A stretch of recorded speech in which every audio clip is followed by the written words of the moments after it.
it is the number of replaceable hydrogen atoms in one molecule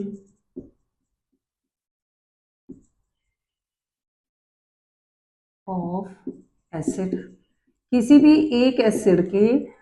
acid के एक molecule में कितने H हम रिप्लेस कर सकते हैं, कितने H एसिड निकाले जा सकते हैं, H एटम कितने निकाले जा सकते हैं। जैसे मान लो कि अगर एक H निकलता है तो हम बोल देते हैं मोनोबेसिक, 2 H निकाले जा सकते हैं तो उसको बोला जाता है डाईबेसिक, 3 H निकाले जा सकते हैं तो ट्राईबेसिक।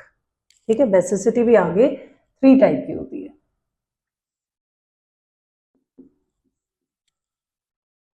मोनोबेसिक ये कब होगा, when 1 H atom can be replaced by metal. किससे रिप्लेस होगा बेटा, कोई ना कोई वहां पे मेटल आएगी जिसकी वैलेंसी भी 1 ही हो, तो उसको मोनोबेसिक बोल देते हैं। एग्जाम्पल देखो, HCl, इसका एक ही H है, इसको बाहर निकाल सकते हैं हम। HF, HBr, देन बाद में करेंगे और कौन कौन से हैं, CH3COOH। अब ये बहुत कंफ्यूज करता है बच्चों को, यहाँ पे तो 3 ये भी है, एक ये भी H है। ये चारों H बेटे नहीं निकल सकते बाहर, सिर्फ वो H निकलते हैं जो ऑक्सीजन के साथ डायरेक्टली लिंक्ड होता है, क्योंकि वो H एसिडिक नेचर का है। ये कार्बन से लिंक्ड है, ये एसिडिक नेचर के नहीं है हाइड्रोजन। ये वाला सिर्फ एक H बाहर निकलेगा। इसकी स्ट्रक्चर क्या होती है, CH3, C, एक ऑक्सीजन डबल बॉन्ड से जुड़ी हुई है, दूसरी ऑक्सीजन का H ऐसे जुड़ा हुआ है। अब ये वाला H इस ऑक्सीजन से लगा हुआ है ना, इसलिए ये, अब इसके ये ऑक्सीजन की नेचर क्या होती है, it is a electronegative in nature, है ना, ऑलरेडी हमने अब पहले वाले चैप्टर्स में काफी किया। तो ऑक्सीजन इलेक्ट्रॉन खींच लेता है, ये दोनों ने एक एक इलेक्ट्रॉन शेयर किया हुआ था, ये वाला ऑक्सीजन दोनों इलेक्ट्रॉन को अपनी तरफ खींच लेगा, तो इसको अकेले को बेचारे को बाहर निकाल देगा। तो यहाँ से जब भी हम इस चीज को, ये एसिटिक एसिड का फॉर्मूला लिखा है मैंने, जब मैं इसको पानी में डालूं तो अपने पास वाटर के अंदर अगर इसको डाला तो ये बनेगा नेगेटिव वाला आयन और साथ में H पॉजिटिव बनेगा। H पॉजिटिव इमीडिएटली वाटर के साथ रिएक्ट कर जाएगा और H3O पॉजिटिव बना देगा। तो एसिटिक एसिड की बेसिसिटी 4 नहीं होती, ये ध्यान रखना, ये 1 होती है बेटा।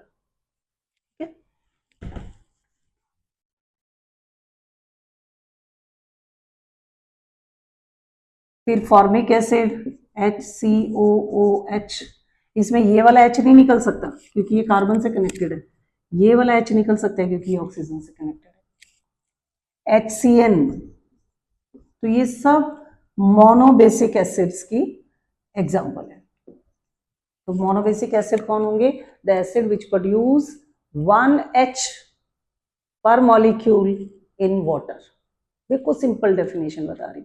आयनाइजेशन, डिसोशिएशन ऐसे टर्म्स यूज करते हैं तो थोड़ा सा कंफ्यूजन हो जाता है। पहले सिंपल सोचो कि किसी भी एसिड को पानी में डाला, उसने अपने एक मॉलिक्यूल में से कितने H निकाल दिए। अगर एक H निकाल रहा है तो मोनोबेसिक, 2 निकालेगा डाईबेसिक, 3 निकालेगा ट्राईबेसिक। अब डाईबेसिक की देखते हैं।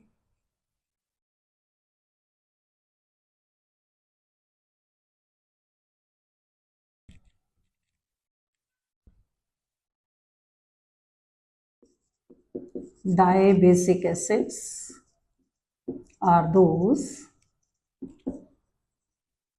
which produce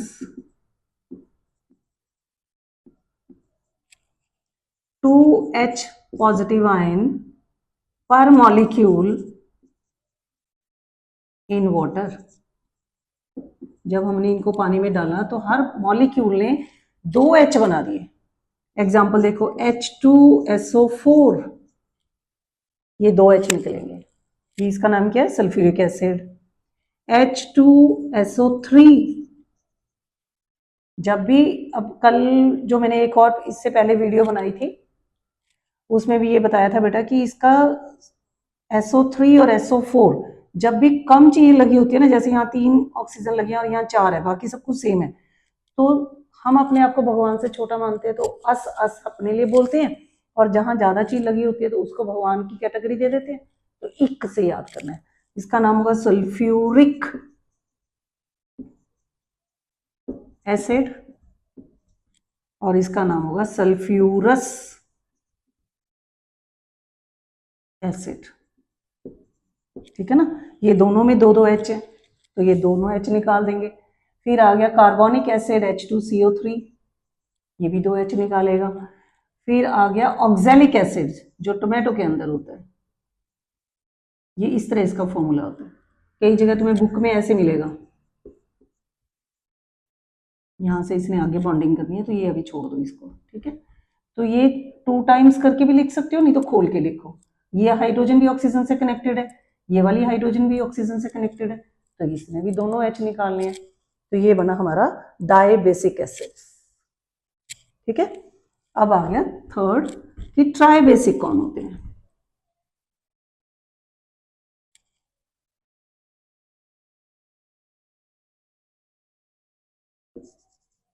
Triabasic acids are those which produce 3H positive ion per molecule in water। जो भी हम ऐसा कोई एसिड जिसको पानी में डालें तो एक एक मॉलिक्यूल में से 3 H बाहर निकले। अब 3 वाली एग्जांपल कौन सी है, H3PO3, H3PO4, तो ये 3 H दोनों निकालते हैं, इसका नाम है फॉस्फोरस एसिड। अस लगा दिया मैंने ऑक्सीजन कम है, इसमें फॉस्फोरिक एसिड, तो ये ट्राइबेसिक हो गया। क्लियर।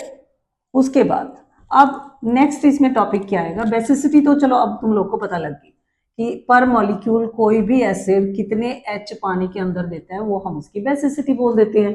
एक देता है तो मोनोबेसिक, 2 दे रहा है तो डाइबेसिक, 3 दे रहा है तो ट्राइबेसिक। तो अगर उसमें से एच निकल रहे हैं तो कौन कौन से आयन बन रहे हैं और उनके अकॉर्डिंग उनकी आगे सॉल्ट कितनी वैरायटी के बनेंगे। अब यहाँ पे हम ये करेंगे कि आयंस, पहले मोनोबेसिक ही लेती हूँ मैं, ये मोनोबेसिक का हो जाएगा, मोनोबेसिक एसिड,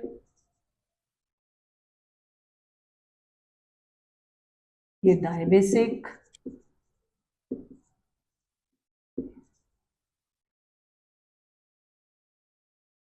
ये हम बना देते हैं ट्राई बेसिक एसिड।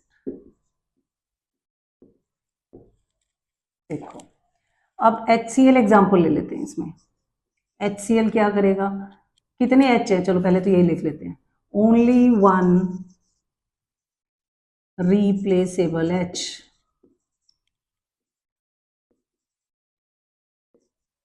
ठीक है, HCl जैसे हमने इसको पानी के अंदर डाला, इसने बना दिया H positive plus Cl negative. H positive को हम अब क्या लिखते हैं, H3O, पानी से वो इमीडिएटली जुड़ गया था। अब ये तो ठीक है, अब मेरे पास सिर्फ एनाइन तो यही बना ना, this is the A9. Negative चीज ही मेटल से रिएक्शन करेगी। अब ये एनाइन, एक सोडियम मेटल की भी वैलेंसी 1 होती है, Na पॉजिटिव होता है बेटा, है ना, तो सोडियम की 1 वैलेंसी है, और H में भी यहाँ पे 1 वैलेंसी थी इसकी भी, H एक अकेला निकला, हमने उसकी जगह सोडियम डाल दिया, ये Cl नेगेटिव से जुड़ा, यहाँ पे पॉजिटिव चार्ज है, तो इन्होंने बना दिया NaCl। तो जितने H थे उतने, अब है इसके पास एक H हटाया हमने और एक सोडियम डाल दिया, इसकी जगह मैं पोटाशियम भी डाल सकती थी, वैलेंसी उसकी भी 1 ही होती है, तो KCl बन जाता। इनको बोला जाता है ये नॉर्मल सॉल्ट बन रही है, नॉर्मल सॉल्ट कि मतलब जितने H थे एसिड के अंदर उतने H हटा दिए और उनकी जगह मेटल डाल दिए। When we make any salt by complete removal of replaceable H from one molecule of acid, that salt is known as normal salt। तो मोनोबेसिक हमेशा नॉर्मल सॉल्ट बनाता है। अब डाइबेसिक की एग्जांपल लेते हैं। यहाँ पे कितने H निकलेंगे? इट गेव 2 रिप्लेसेबल H, है ना, ये तो 2 H देगा। Example H2SO4। अब पहली बार हमने इसको पानी में डाला तब क्या बना बेटा? एक H दिया इसने, H3O पॉजिटिव की टर्म में हमने लिख दिया, साथ में एक H सिर्फ अगर यहाँ से निकलेगा तो इसको मैं यहाँ, तो ये समझना मुश्किल होगा, ठीक है, इसको एक ही H की फॉर्म में मैं ले रही हूँ। H पॉजिटिव बना और साथ में HSO4 नेगेटिव, ये आयन बन गया, ठीक है ना। ये H अकेला रह ही नहीं सकता, इसको हम 3 डाल के O भी डाल देते। फिर उसके बाद ये वाला जो आयन बना था ये दोबारा से फिर पानी के अंदर एक H निकाल देगा, H पॉजिटिव, ये वाला H फिर निकलेगा और साथ में हमारे पास बचेगा SO4 2 नेगेटिव। मीन्स इसने दो तरह के आयंस बनाए, एक HSO4, एक ही H निकाल के, एक दोनों H निकाल के SO4 2 नेगेटिव चार्ज। ये वाली चीज अगर अपन आयन को आगे सॉल्ट में यूज करें, HSO4 नेगेटिव में अगर मैं एक सोडियम मेटल डाल दूं जिस पे पॉजिटिव चार्ज है तो आराम से ये नेगेटिव चार्ज कैंसिल हो जाएगा और ये बना देगा NaHSO4। तो अभी भी ये सॉल्ट तो बन गया पर इस सॉल्ट के अंदर एसिड का H बचा हुआ है, सारा H नहीं खत्म हुआ, इसलिए हम इसको बोलते हैं ये एसिडिक सॉल्ट बना, एसिडिक सॉल्ट। दूसरा मैं इसमें डालती SO4 2 नेगेटिव, बताओ यहाँ कितने सोडियम डालूंगी मैं? 2 नेगेटिव चार्ज को खत्म करना है तो 2 पॉजिटिव चार्ज चाहिए, तो इसलिए 2 सोडियम हम इसके अंदर डालेंगे और बना देगा ये Na2SO4। ये बन गया अपना नॉर्मल सॉल्ट। तो अल्टीमेटली हमें क्या पता लगा, जब डायबेसिक एसिड्स होते हैं वो 2 सीरीज के सॉल्ट बनाते हैं, इसको सीरीज बोल देते हैं, it produce 2 series of salt. उसमें से एक नॉर्मल होगा और एक एसिडिक होगा। क्लियर हो रहा है सारा कैसे हुआ? अब ट्राइबेसिक एसिड कौन होंगे? Which give 3H positive ion per molecule. Example H3PO4, phosphoric acid ले लिया मैंने, पहले एक H निकाला, H पॉजिटिव प्लस H2PO4 ऊपर नेगेटिव चार्ज, ये आयन बन गया। अब इसका अगर खत्म करना है तो यहाँ सोडियम डाल सकती हूँ एक, चलो बाद में अपन डालेंगे। फिर इसको दोबारा से मैं रिएक्शन करा दूं पानी के अंदर, वाटर में ही डाला था बेटे, वाटर में डाल दिया, एक H और निकल गया, H पॉजिटिव प्लस HPO4 ऊपर 2 नेगेटिव चार्ज, फिर अभी भी इसमें H है, इसका दोबारा से फिर हमने पानी के अंदर डाल दिया, एक H ये भी फाइनली निकल गया, H positive plus PO4 3 negative. अब ये नहीं आगे रिएक्ट करेगा क्योंकि इसके पास कोई H ही नहीं बचा, इसको चल पानी में डाल भी दे तो भी कोई फर्क नहीं पड़ेगा। तो यहाँ मेरे पास 2 ऐसे आयन बने, एनायन, जिनके पास अभी भी H है, तो ये दोनों तो आगे रिएक्शन अगर हम इनकी कराएं तो एसिडिक सॉल्ट बनाएंगे, और इसके पास कोई H नहीं है तो ये बनाएगा नॉर्मल सॉल्ट, उसको न्यूट्रल सॉल्ट भी बोल देते हैं। यस, तो अब देखो हम यहाँ पे करेंगे 2 सीरीज ऑफ सॉल्ट बनाएगा ये, और एक होगी सीरीज नॉर्मल सॉल्ट की, एक सीरीज होगी एसिडिक सॉल्ट की। यहाँ पे एसिडिक सॉल्ट भी आगे 2 वैरायटी के बनेंगे, एक हम ये वाला दोबारा से लिखती हूँ, देखो ये वाला उठा रही हूँ, H2PO4 ऊपर नेगेटिव चार्ज था ना एक, तो एक सोडियम मेटल इसमें आ गई और इसने बना दिया NaH2PO4, ये अपना एसिडिक सॉल्ट है। एक और एसिडिक सॉल्ट यहां से बनेगा, HPO4 ऊपर 2 नेगेटिव चार्ज हैं तो इसमें 2 सोडियम डल जाएंगे और ये बना देगा Na2HPO4, ये भी एसिडिक सॉल्ट है, तो ये एक सीरीज बन गई, ठीक है।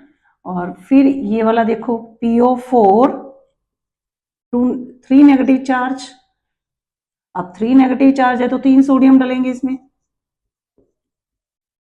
और ये बना देगा Na3PO4 और ये नॉर्मल सॉल्ट है। तो ये सारा हुआ आयनिक बेस पे कि अगर मोनोबेसिक एसिड है तो वो सिर्फ उसके पास तो एक ही एच है बेटा और वो रिप्लेस कर देगा तो एक नॉर्मल सॉल्ट ही बनाता है बस और कुछ नहीं। डायबेसिक है तो वो एक एक स्टेप वाइज रिप्लेस करेगा ना, पहले एक एच फिर दूसरा एच, इसलिए वहां पे दो तरह के सॉल्ट बनेंगे, एक एसिडिक सॉल्ट होगा और एक नॉर्मल। ट्राइबेसिक है तो उसमें 3 स्टेप में रिएक्शन चल रही है, पहले एक एसिड निकला, एक एच निकला, फिर दूसरा एच निकला, फिर तीसरा एच निकला।